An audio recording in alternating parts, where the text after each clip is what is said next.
ಜಿಲ್ಲಾಡಳಿತದ ವತಿಯಿಂದ ಚಾಮರಾಜನಗರದಲ್ಲಿ ಇಂದು ಹಮ್ಮಿಕೊಂಡಿದ್ದ ಸಿರಿಧಾನ್ಯಗಳ ಮಹತ್ವ ಕುರಿತ ಉಪನ್ಯಾಸ ಹಾಗೂ ಸಂವಾದ ಕಾರ್ಯಕ್ರಮವನ್ನು ಮಿಲ್ಲೆಟ್ ಮ್ಯಾನ್ ಆಫ್ ಇಂಡಿಯಾ ಖ್ಯಾತಿಯ ಪದ್ಮಶ್ರೀ ಪುರಸ್ಕೃತ ಡಾ ಖಾದರ್ ವಲಿ ಉದ್ಘಾಟಿಸಿದರು.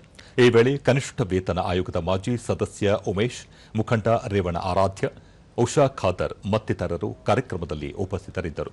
ಇದೇ ವೇಳೆ ಸಾರ್ವಜನಿಕರೊಂದಿಗೆ ಸಿರಿಧಾನ್ಯಗಳ ಮಹತ್ವದ ಕುರಿತು ಸಂವಾದ ನಡೆಸಲಾಯಿತು.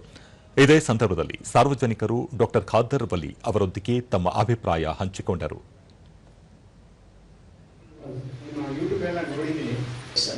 ನಾವು ಸಾರ್ವಜನಿಕರು ಹೆಚ್ಚು ಬಯಸೋದು ಬಾಯಿ ರುಚಿಗೆ, ಟೇಸ್ಟ್ಗೋಸ್ಕರ.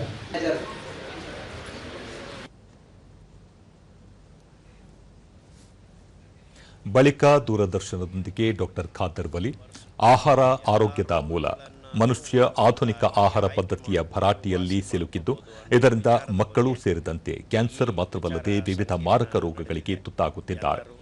ಬದಲಾದ ಆಹಾರ ಪದ್ಧತಿ ಮಾರಕವಾಗಿದ್ದು ಅದನ್ನು ತಡೆಗಟ್ಟಲು ಪಾರಂಪರಿಕ ಆಹಾರ ಮೂಲಗಳು, ಆರೋಗ್ಯದ ಪರಿಕಲ್ಪನೆಯ ಅರಿವು, ರೋಗಮುಕ್ತ ಜೀವನ ನಡೆಸಲು ಜಾಗೃತಿ ಮೂಡಿಸುವುದು ಅತ್ಯಗತ್ಯ ಎಂದರು. ನಾವು ಇಲ್ಲಿಗೆ ಬಂದಿದ್ದೀವಿ. ನಮ್ಮ ಅಭಿಯಾನ ಮೊದಲನೇ ಹಂತದಲ್ಲಿ ಚಾಮರಾಜನಗರ, ಮೈಸೂರು ಈ ಜಿಲ್ಲೆಗಳಿಗೆ ಸೀಮಿತವಾಗಿದ್ದು ಈಗ ಇಡೀ ಭಾರತ ದೇಶಕ್ಕೆ ಈ ವಿಷಯಗಳನ್ನು ಹಂಚ್ಕೋಬೇಕು ಅನ್ನೋ ಒಂದು ತವಕ ನಮ್ಮನ್ನು ಎಲ್ಲ ಕಡೆ ಈ ಸಿರಿಧಾನ್ಯಗಳ ಮಹತ್ವವನ್ನು ಹೇಳಿಕೊಡೋ ಒಂದು ವಿಷಯವಾಗಿ ಪರಿಣಮಿಸಿದೆ. ಸ್ಥಳೀಯರಾದ ರಾಜೇಶ್ವರಿ ಸುಮಾರು 1 ವರ್ಷದಿಂದ ಸಿರಿಧಾನ್ಯ ಬಳಸಿದ್ದು, ಸಿರಿಧಾನ್ಯಗಳಿಂದ ಆರೋಗ್ಯ ಸುಧಾರಿಸಿದ್ದು ಸಾಕಷ್ಟು ಬದಲಾವಣೆ ಕಂಡಿದ್ದೇವೆ. ಹಿರಿಯರು ಮಾತ್ರವಲ್ಲದೆ ಮಕ್ಕಳು ಸಿರಿಧಾನ್ಯ ಬಳಸುವುದರಿಂದ ಆರೋಗ್ಯ ಕಾಪಾಡಿಕೊಳ್ಳಲು ನೆರವಾಗುತ್ತದೆ ಎಂದು ಹೇಳಿದರು. ತಿನ್ನಿಸ್ಬೇಕು ಅನ್ನೋದು ತುಂಬಾನೇ ಅದು ಲಾಭದಾಯಕವಾಯಿತು.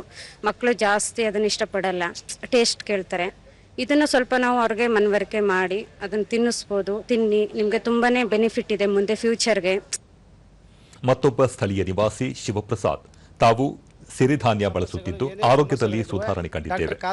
ಡಾ ಖಾದರ್ ಸಿರಿಧಾನ್ಯ ಅಭಿಯಾನದ ಜಾಗೃತಿ ಮೂಡಿಸುತ್ತಿರುವುದು ಅನುಕೂಲವಾಗಿದ್ದು ಉತ್ತಮ ಆಹಾರ ಸೇವನೆ ಮರುಕಳಿಸುವಂತೆ ಮಾಡಿದ್ದು ಇದು ಖುಷಿ ತಂದಿದೆ ಎಂದು ತಿಳಿಸಿದರು. ಧಾನ್ಯಗಳು ಏನಿತ್ತು ಮರೆಸಿಬಿಟ್ಟಿದ್ರು, ಅದು ಮತ್ತೆ ತಂದಂತ ಖಾದರ್ ಸಾಹೇಬರು ಇಡೀ ದೇಶಾದ್ಯಂತ ಇದೊಂದು ಪ್ರಚಾರ ಮಾಡಿ ಸಿರಿಧಾನ್ಯಕ್ಕೊಂದು ಗೌರವ, ಜೊತೆಗೆ ಒಳ್ಳೆ ಶಕ್ತಿ ಇರೋಂಥ ಆಹಾರ, ಆರೋಗ್ಯ ಕೊಡುವಂಥ ಆಹಾರ ಅಂತೇಳಿ ಇವತ್ತು ಒಂದು ಕಾರ್ಯಕ್ರಮದಲ್ಲಿ ಬಂದು ಭಾಗವಹಿಸಿ ಜನರಿಗೆ ಮನವರಿಕೆ ಮಾಡಿಕೊಟ್ಟಿದ್ದಾರೆ. ಕೊಡ್ಲೂರು ಗ್ರಾಮದ ನಿವಾಸಿ ನಾಗಶೆಟ್ಟಿ ಆರೋಗ್ಯಯುತ ಜೀವನಕ್ಕೆ ಸಿರಿಧಾನ್ಯಗಳು ಬಹಳ ಮುಖ್ಯವಾಗಿದ್ದು ಮುಂದಿನ ದಿನಗಳಲ್ಲಿ ಬಳಕೆ ಹಾಗೂ ಅರಿವು ಮತ್ತಷ್ಟು ಹೆಚ್ಚಬೇಕು. ರೈತರು ಸಹ ಸಿರಿಧಾನ್ಯ ಬೆಳೆಗೆ ಒತ್ತು ನೀಡಬೇಕು ಎಂದರು. ಇನ್ನು ಮುಂದೆ ನಾವು ರೈತರು ಅಂದ್ರೆ ನಿಜವಾದ ರೈತರು ಅಂದ್ರೆ ಇದೆಲ್ಲ ಸಿರಿಧಾನ್ಯಗಳ ಬಳಸಬೇಕು ಅಂತ ನಮಗೆ ತುಂಬಾ ಖುಷಿ ಆಯಿತು. ಮತ್ತು ಇದು ಅರಿವು ಅನ್ನೋದು ಪ್ರತಿಯೊಬ್ಬರಿಗೂ ಕೂಡ ನೋಡ್ಬೇಕು. ಯಾಕಂದ್ರೆ ಇವಾಗೆಲ್ಲ ಹೊರಗಡೆ ಗೋಬಿ ಮಂಚೂರಿ, ಪಾನಿಪುರಿ, ಅದು ಇದು ಕೇಕು ಇದೆಲ್ಲ ಹೇಳಿದ್ರು, ಅದು ಕೂಡ ನಮಗೆ ಒಂದು ತಿಳುವಳಿಕೆ ಬಂತು. ತುಂಬಾ ಖುಷಿ ಆಗಿದೆ.